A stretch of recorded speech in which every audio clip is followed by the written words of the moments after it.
تہجد کا سجدہ ہر کسی کو نصیب نہیں ہوتا۔ تہجد لاڈلی عبادت ہے اور اللہ کے لاڈلوں کو ہی نصیب ہوتی ہے۔ جو شخص حج کے ارادے سے چلا پھر راستے میں فوت ہو گیا، اس کے لیے قیامت تک حج کرنے والا اجر لکھا جائے گا۔ رسول صلی اللہ علیہ وآلہ وسلم نے فرمایا، جو شخص وضو کر کے صرف نماز کے لیے مسجد میں آئے، اسے احرام باندھ کر حج پر جانے والے کے برابر اجر ملتا ہے۔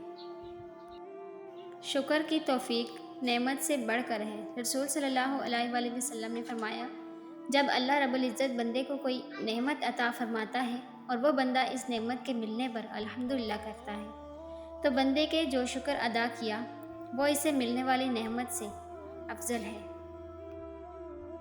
حضرت ابن عباس رضی اللہ تعالیٰ عنہ کہتے ہیں کہ نبی کریم صلی اللہ علیہ وآلہ وسلم نے فرمایا، تمہارے لیے یہی گناہ کافی ہے کہ تم ہمیشہ جھگڑتے رہتے ہو۔ جو تمہیں تہجد کے سجدوں کا عادی بنا سکتا ہے، وہ تمہاری لا اصل دعاؤں کو بھی حاصل بنا سکتا ہے۔ اور تہجد کی طاقت تو ایسی ہے کہ زندگی دنوں میں بدل جاتی ہے اور کبھی کبھار تو لمحوں میں۔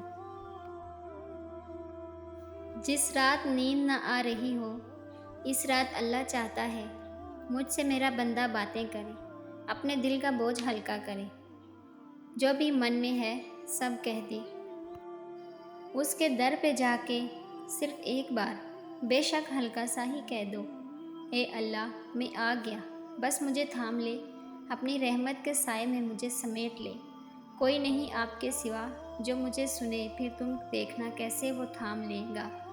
اور وہ رات تہجد کی رات سے بہتر کوئی اور رات نہیں۔ سجدے میں جا کر اللہ سے بات کی تو پتہ چلا وہ آزمائے گا مجھے دنیا کی ہر محبت دکھا کر، اور پوچھے گا بتا کون ہے تیرا سوائے میرے۔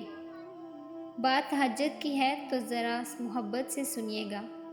تہجد کی نماز وہ واحد نماز ہے جو موزون کی نہیں بلکہ دل کی اذان پر پڑھی جاتی ہے۔